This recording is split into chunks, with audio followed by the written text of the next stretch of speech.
What's up, everybody? I'm meteorologist Andrea Myers, bringing you guys your daily hail forecast, sponsored as always by C3 Group, Merlin Law Group, American Contractor, and Atlas. Go ahead and check them out.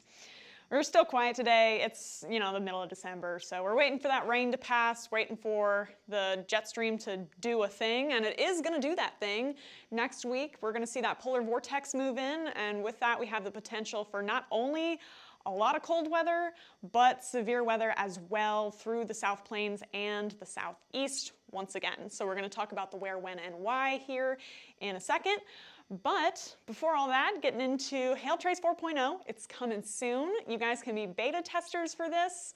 We're really excited about this update, guys, and we can't wait for you guys to see all the cool things that we have in store. If you guys do want to be a beta tester, I believe Justin is going to talk about that at the beginning of next week.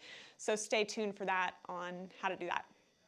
And then we also have the Mastering Documentation class from John Cenac on December 15th. So that's going to be next week here at the Hail Trace office. Space is limited, so you guys definitely want to go ahead and enroll soon. If you haven't yet, we have that QR code there for you if you want to do that.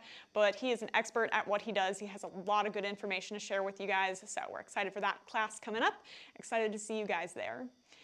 Right now, again, we're just waiting for that winter weather to pass through the north, waiting for that rain to pass through the southeast.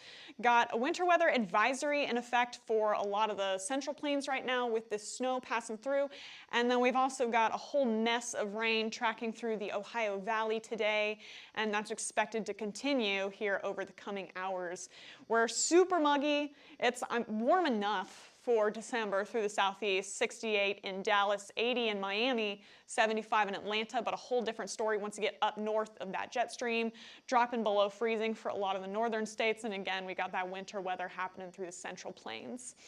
Super muggy still, not a surprise since again it's just pouring rain, has been through the central plains all the way into Kentucky, Tennessee today. 64-degree dew points in Atlanta, 60 degrees in Dallas. Just the closer that dew point temperature is to our actual temperature just means that that humidity is getting greater and greater through the atmosphere, tending to feel a little bit more muggy outside. So that's the story for today. We got that rain passing through the Ohio Valley. There it is by 5 p.m. Central. So if you guys are anywhere in southern Indiana, southern Ohio, western Kentucky, going to see a ton of rain moving through, and that's going to continue through the end of your workday and just slowly track off through towards the mid-Atlantic by the end of the day, and then into tomorrow morning kind of fizzling out. So it's going to be a long day of rain. It's kind of been slowly trucking off to the east as this jet stream does the same. So right now it's west to east. That flow is just, again, slowly moving that rain off to the east, not really seeing much instability with it.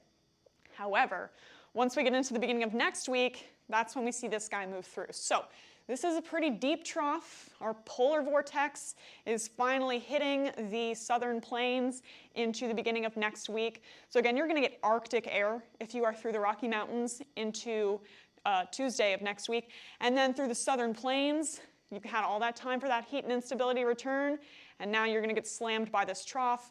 And with that cold front passing through, we could see some storms developing through the region Monday into Tuesday, and then Tuesday into Wednesday. And just look at that low pressure system, guys, those deep purples through the central plains. This is a pretty strong system, and it hasn't been backing off from run to run each day as we've been watching this. So it's looking like it still has the potential to be a pretty intense system through the beginning and middle of next week. Here's what those fronts are looking like. We're going to have this low pressure system bringing all that warm air out in front of the cold front and then bringing all that Arctic air in behind it. As that collides with that heat, with that instability, we're going to see some storms Tuesday into Wednesday as this tracks into the South Plains, and we'll see some storms Monday into Tuesday as well. It's going to be a long-lived system bringing plenty of severe weather to go around. Then we have a dry line coupled with that as well. So cold front, dry line combo with that low pressure system. If this was May, this would be a whole different story. We're watching it really closely because, again, it does have the setup to be a pretty good system. And this is actually the first time ever, I believe, that they've issued a 30% advisory out through the southern Mississippi Valley in December. So for day 8 or whatever it is. So basically this is just a pretty rare event that we're watching set up here. So we got a dry line tracking through Texas, Oklahoma, and even Kansas by midnight on Tuesday. That's going to intersect with that cold front, driving our storms Tuesday into Wednesday.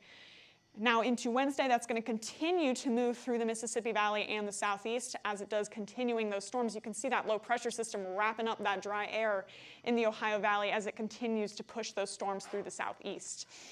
So again, we've had time for that instability to build up as that cold front and dry line combo move into that unstable atmosphere. That's going to help us out with these storms. So here's our future CAPE for Tuesday morning. Storms are probably going to develop in the overnight to morning hours, Monday into Tuesday, driving into the Mississippi Valley by Tuesday evening through Wednesday morning.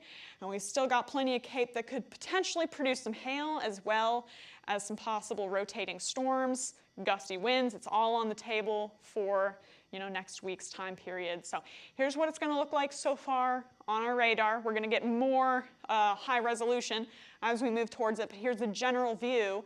Tuesday at 3 a.m. got those storms starting up along that cold front, passing through Oklahoma, Texas into the Mississippi Valley, starting to see some intensification by Wednesday morning.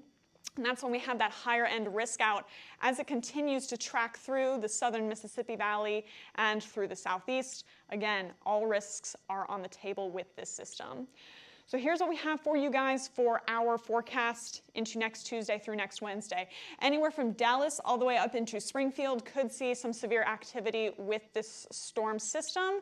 And then on Wednesday, looking like it might be even more intense as we move through East Texas and up through the southeast towards Memphis and even central Tennessee could see severe weather. So we're staying tuned. We're going to let you guys know what's going on as we get closer to it, and we'll have more specifics for you every day. But follow us on YouTube, Facebook, Instagram, Twitter, and TikTok if you want to see more. You can hit See First on Facebook so you don't miss our live videos, and that notification bell on YouTube as well. And then if you want to call us, you can get us at 855-334-4245. You can also email us if you'd rather at info@hailtrace.com or check out hailtrace.com for more details. And for now, I'm meteorologist Andrea Myers. Thanks for watching.